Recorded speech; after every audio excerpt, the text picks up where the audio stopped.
Hey guys, welcome to Denny's.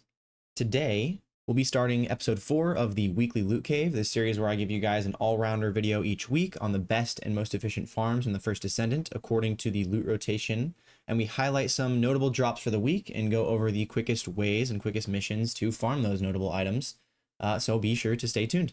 And before we get into the video, guys, remember to leave a like if I helped you in any way, comment any feedback you have for me down below in the comment section. Subscribe only if you feel like I have earned it. If not, next time I will. So definitely keep up to date with the channel. And remember, guys, I'm live on Twitch every single day. So come stop by, say hello. I absolutely love hanging out with each and every one of you guys. Chatting with you has been really fun. But also don't forget about the Denny's community Discord we launched. All links are in the description below. And then as ever, make sure to check out the timestamps and video chapters to get you where you need to go. But let's get started without further ado, ladies and gentlemen. Starting things off, we've got the components available this week. We've got the sensor dropping as well as the processor. We'll kick things off with my handy dandy graphic here going over my roles of choice for the sensor and the processor. So going with max MP and MP recovery in combat on the sensor is what I aim for most times, with a farming role being the character EXP and consumable drop rate. However, guys, I want you to keep in mind there is a spreadsheet in the description with all the possible secondary stats. So if you guys want to decide what your god roll is, go ahead and take a look there. And the same goes for the processor as well. But as you can see, my god rolls, I go for the max shield and shield recovery, with the farming rolls being the equipment drop rate and item acquisition distance. This week, what I plan on going for is actually farming every single main stat, i.e. max HP, defense, and shield, all with the 2 really good farming rolls so that I have a good baseline to create builds later in the game when I've unlocked all the Descendants for farming to see if any of those guys will do well. That's kind of my plan this week. But let's kick off where our loot cave is going to be for the sensor this week. As we can see here, dropping from the Derelict Covert this week in Echo Swamp, and there's a really only one mission here, guys. It's going to be the Verdant Granary Extermination mission. Here, once again, we have a quick mission that you control the spawning of mobs in, and it ends not too far from where it starts, near the fast travel point.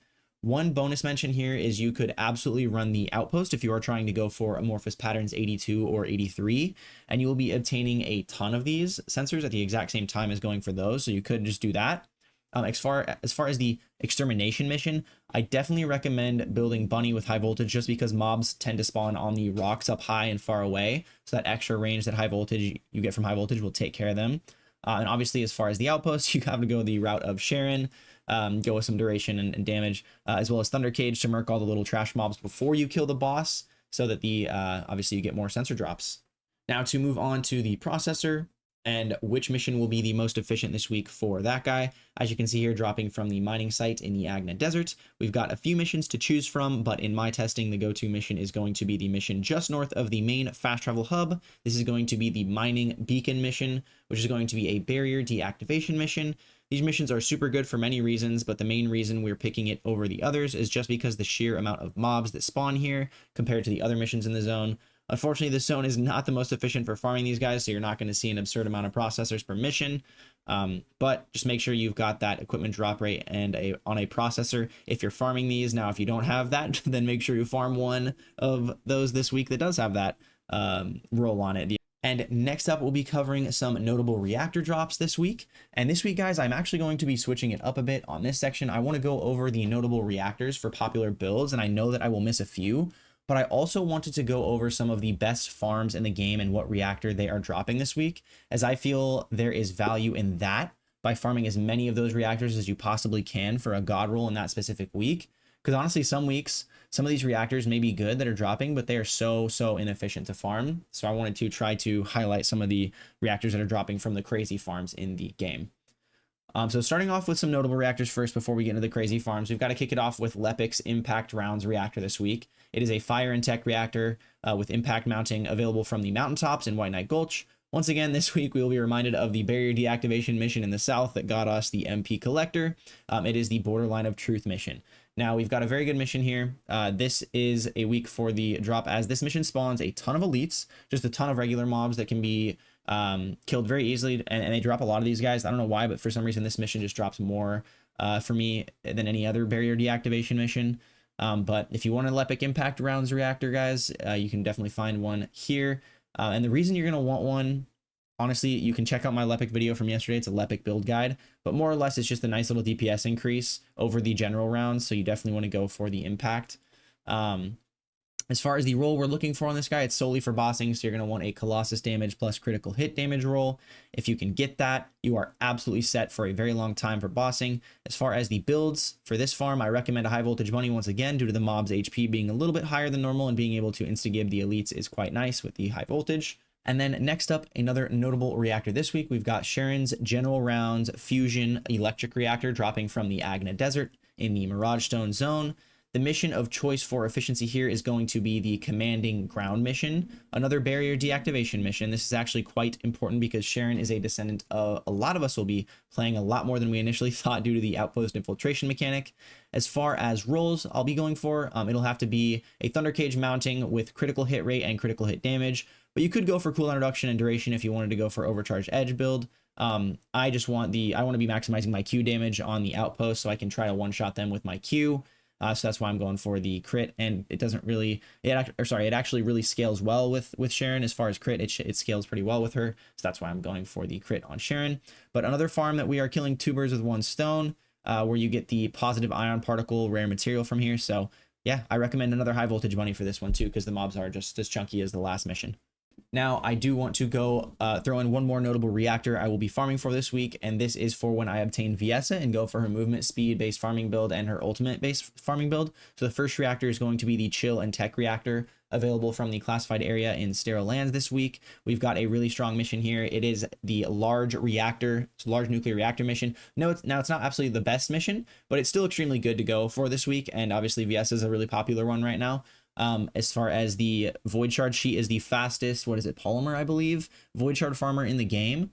It's either that or monomer. Sorry guys if I got that confused, but it's one of the two. I'll probably be going for chill and tech damage with a mixture of duration up as far as the rolls, and then cooldown or critical hit damage. Honestly, not too sure yet on this one. I've got to do some more research, so take that with a grain of salt. And keep in mind, for Viessa's Blizzard-based farming build, there is a reactor dropping this week for general rounds at the Timberfall zone in Vespers. I recommend doing the Timberfall Power Facility mission for that farm. And now that we've gone over the 3 or so reactors I will personally be going for that are notable this week, just because I need them, let's go over the reactors you should go for this week if you want to play these guys in the future, because these missions are going to be insane. So first we've got our favorite mission in the Abandoned Zone, the Abandoned Refinery mission. Now we've actually got an Impact Rounds Electric and Singular Reactor dropping here this week. This is good for any bunnies that do not want to mount the Thunder Cage when they are farming and would prefer an Impact Gun. Now, you shouldn't really prefer an Impact Gun on bunny, because you run slower with impact guns, and there's just not a huge amount of reasons to farm this. But if you did want one, this is the week to do it, because this mission drops a ton.